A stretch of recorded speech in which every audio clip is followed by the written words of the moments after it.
Mlango wa Hormuz ni moja ya maeneo yenye umuhimu mkubwa zaidi. Njia hii nyembamba inayounganisha Ghuba ya Uajemi na Bahari ya Hindi ni lango kuu la usafirishaji wa mafuta duniani. Kila siku mamilioni ya mapipa ya mafuta hupita hapa kuelekea masoko ya Asia, Ulaya na kwingineko.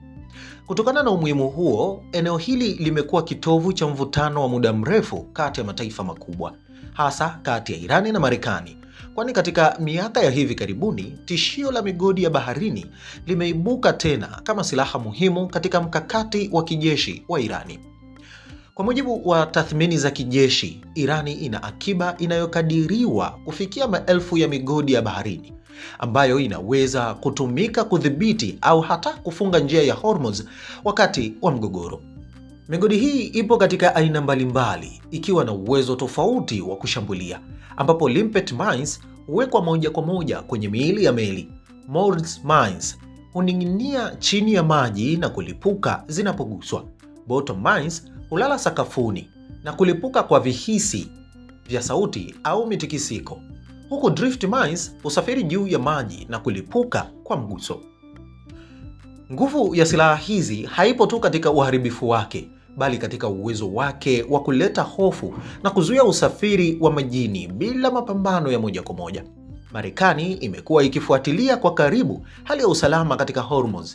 Katika kauli rasmi, waziri wa ulinzi Peter Hegseth alieleza kuwa bado hakuna ushahidi wa moja kwa moja wa uwepo wa migodi katika eneo hilo.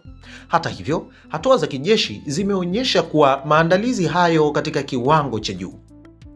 Chini ya usimamizi wa Brad Cooper, taarifa zinaonyesha kuwa Marekani imefanya mashambulizi ya kulenga miundombinu ya kijeshi ya Irani, ikiwemo magara ya kuhifadhi migodi na vyombo vinavyodaiwa kutumika katika uwekaji wa silaha hizo, kwani hatua hizi zinaashiria mkakati wa Marekani wa kuzuia tishio kabla halijafika kiwango cha hatari kubwa. Katika kukabiliana na tishio la migodi ya baharini, Marekani imejenga mfumo wa kijeshi unaojumuisha meli maalumu, teknolojia za kisasa na uwezo wa anga. Meli ya Avenger Class zimekuwa uti wa mgongo wa operesheni za kufagia migodi kwa miongo kadhaa. Zimetengenezwa kwa vifaa visivyo na sumaku kama mbao na fiberglass ili kupunguza uwezekano wa kuchochea migodi, ambapo zinatumia sonar kugundua migodi, vifaa vya roboti kuchunguza chini ya maji, pamoja na mifumo ya sauti na sumaku kulazimisha migodi kulipuka. Katika vita ya Ghuba ya 1991, meli hizi zilifanikiwa kuondoa mamia ya migodi, kufungua njia muhimu kwa operesheni za kijeshi na biashara. Huku hata hivyo, kutokana na umri wake, nyingi zimeanza kustaafishwa na nafasi yake kuchukuliwa na mifumo ya kisasa zaidi. Marekani sasa imehamia kwenye matumizi ya Independence Class Littoral Combat Ships LCS, ambazo zimeundwa mahususi kwa operesheni katika maeneo karibu na pwani. Meli hizi zina uwezo wa kipekee kupitia Mine Countermeasures MCS package inayowezesha matumizi ya vyombo visivyo na rubani juu ya maji USVs, matumizi ya vyombo visivyo na rubani chini ya maji UUVs, pamoja na utambuzi wa migodi kwa kutumia sonar ya kisasa AN/AQS-20. Faida kuu ya mfumo huu ni kwamba operesheni nyingi hufanywa kwa mbali, hivyo kupunguza hatari kwa wanajeshi. Ingawa meli hizi zina teknolojia ya juu, bado hazijatumika kikamilifu katika mapigano halisi, jambo linalozua maswali kuhusu ufanisi wake katika mazingira ya vita kamili.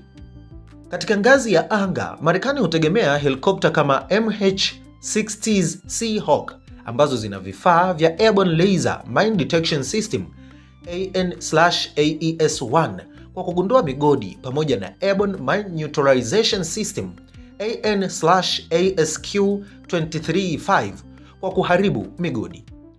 Helikopta hizi hutoa uwezo wa kuchunguza maeneo makubwa kwa haraka, pamoja na kushambulia migodi bila kuhitaji meli kuingia moja kwa moja katika eneo la hatari. Huku kwa upande mwingine, helikopta ya zamani ya MH-53E Sea Dragon bado ina mchango.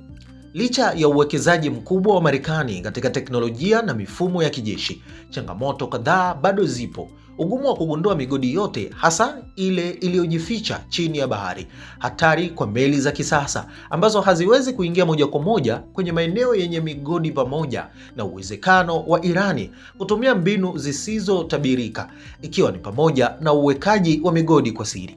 Zaidi ya hayo, hata uwepo wa tishio pekee unaweza kusababisha hofu katika masoko ya kimataifa na kuathiri usafirishaji wa mafuta kwa ujumla. Hali katika mlango wa Hormuz inaonyesha mchanganyiko wa mvutano wa kijeshi, teknolojia ya kisasa na mikakati ya kuzuia migogoro. Irani inaendelea kuona migodi ya baharini kama njia ya kuzuia au kuchelewesha operesheni za adui, wakati Marekani inajibu kwa kuimarisha uwezo wake wa kugundua na kuharibu vitisho hivyo kabla havijasababisha madhara makubwa. Ingawa hakuna vita wazi vilivyoanza, mazingira yaliyopo yanaashiria uwezekano wa mabadiliko ya haraka. Katika hali kama hii, udhibiti wa bahari hauamuliwi tu na nguvu za kijeshi, bali pia na kasi ya teknolojia na ubora wa taarifa za kijasusi. Je, teknolojia ya kisasa ya Marekani itaweza kudhibiti tishio la migodi ya Irani, au bahari ya Hormuz itageuka kuwa eneo hatari lisilotabirika kwa usafiri wa dunia? Endelea kufuatilia Shehena Media kwa taarifa za uhakika.